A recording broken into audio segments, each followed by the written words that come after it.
जय गुरुदेव। जय गुरुदेव। नाम प्रभु का। परम संत बाबा जय गुरुदेव जी महाराज सत्संग सुनाते हुए बताए, सुमरन ध्यान भजन होशियारी से करो, बिल्ली की तरह माया ताक में बैठी है। माया की चपेट में तुम आ गए तो सब खत्म।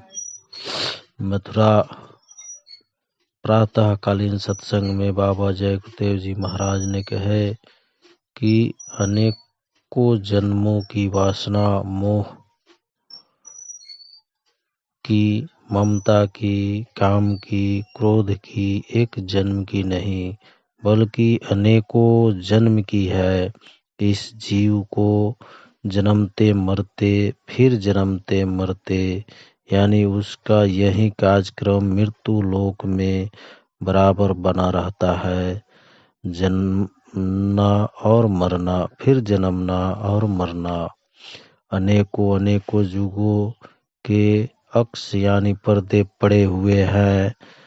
जीव की वासना प्रगाढ़ अगर एक जीवन में छूट जाए, टूट जाए, तो वो मालिक की अति कृपा, नहीं तो बार बार वासना को लेकर के संसार की तरफ दौड़ता है और वासना टूटती नहीं।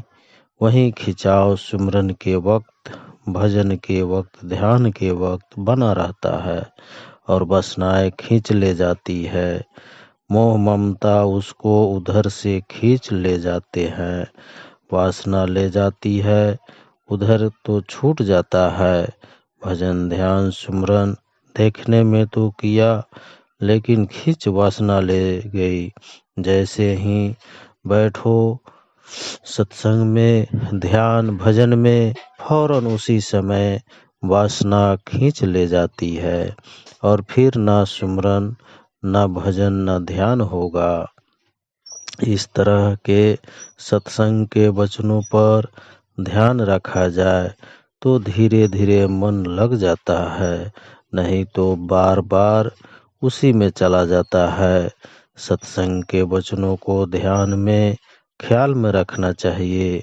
जब ध्यान ख्याल नहीं रहेगा तो क्या कर सकोगे। जब उस तरफ लगाओ, धीरे धीरे नाम की तरफ, रूप की तरफ, सुमरन में, ध्यान में, भजन में दृष्टि एकाग्रता में रहेगा तो हो कुछ मिलेगा। थोड़ा मेहनत करने पर ही कुछ मिलता है।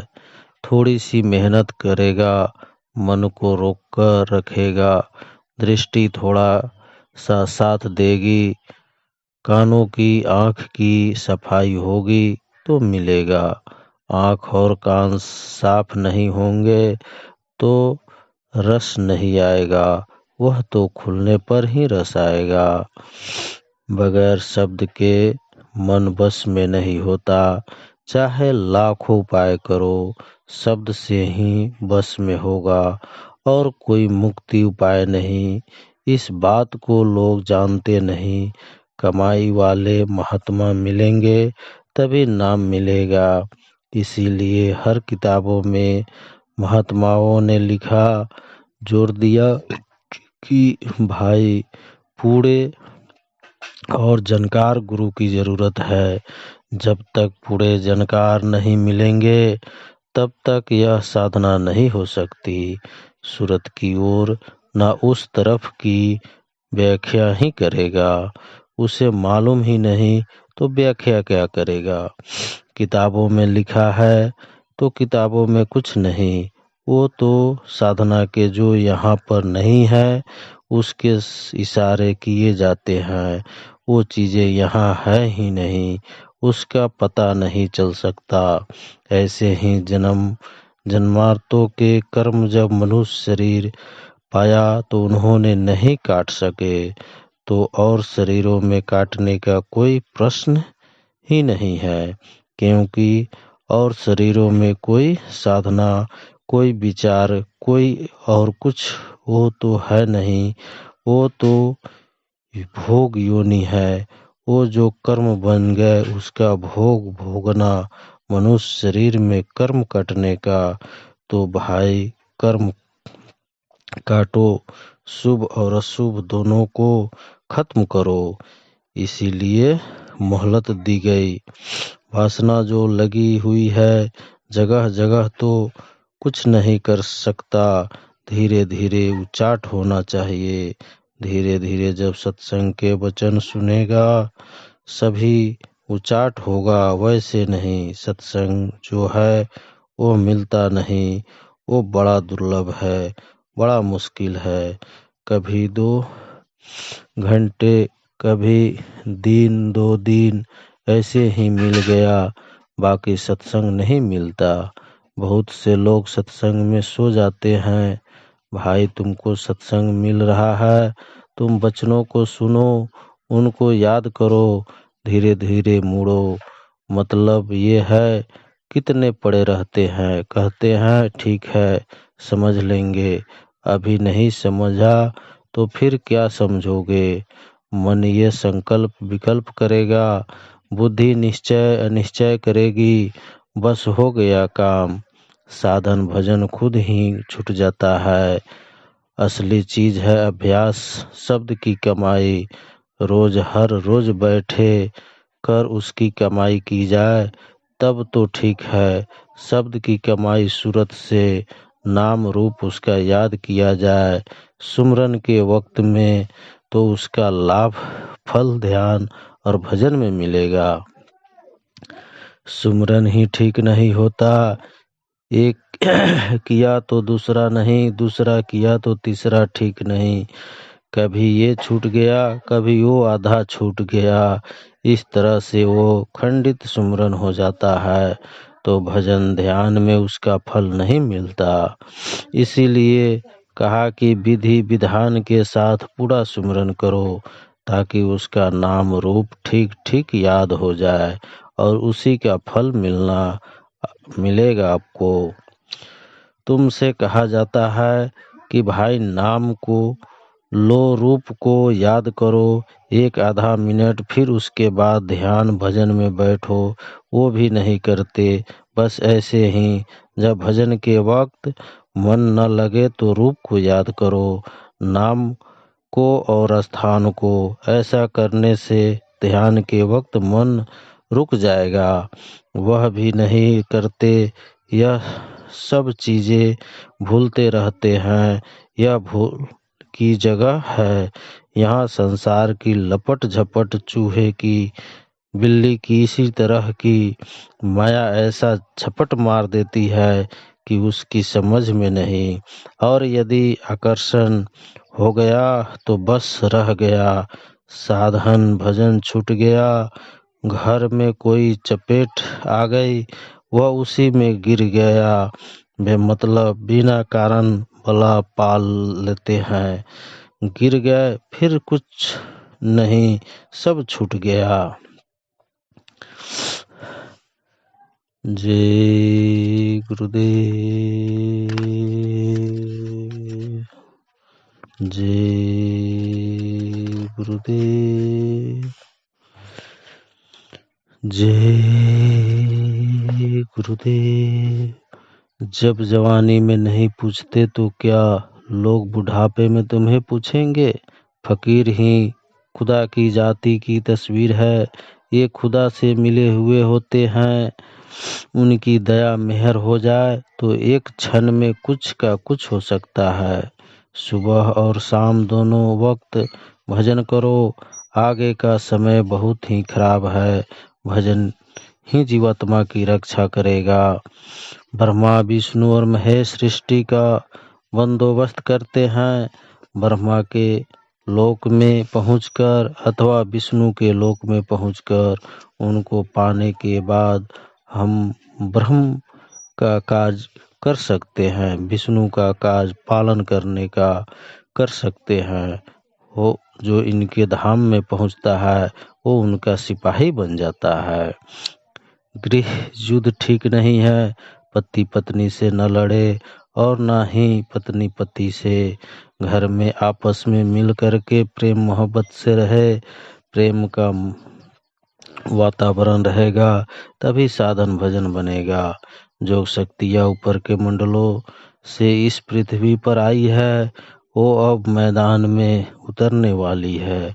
उनका काम होगा अधर्मियों का विनाश करना और धर्म की स्थापना करना। जय गुरुदेव। निरंजन भगवान का इसलिए ध्यान कराया जाता है कि इन्हीं का लोक है, तो जब इनका ध्यान होगा तो यहाँ बाधा नहीं होगी, विघ्न नहीं होगा। इसीलिए ध्यान उनका तन मन होकर करना चाहिए। और बीच में उसी में ऊपर की ओर धार आई हुई है, वो वहीं टिकी हुई है। वो जब तक साक्षात्कार नहीं होता तब तक उनको कोई बात नहीं पता है। जो साक्षात्कार करता वह बताता, वहाँ उसी जगह पर गुरु बैठे हुए हैं। तो जब उनका ध्यान करते हैं तो इधर से मन चित्त बुद्धि, तो इधर से जैसे ही ध्यान टूटा बस उधर लगे। ऐसा ध्यान करना चाहिए कि सुमरन के वक्त की तार ना टूटे। जब ध्यान का तार उनकी याद करने का जब टूट जाता है तो मन भागता है, तो मन रुका रहेगा।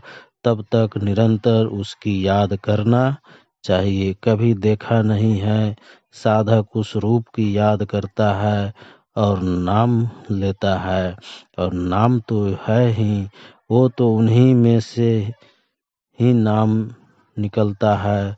तो नाम उनका और उनका रूप, और जब चित्त से स्वरूप उतरेगा तो मन चित्त भागेगा, और जब तक लगा रहेगा तब तक ठहरा रहेगा। ये उसकी पहचान है। ऐसा ध्यान करो ताकि चित्त में रूप बस जाए, और जब चाहे तभी याद होने लगे।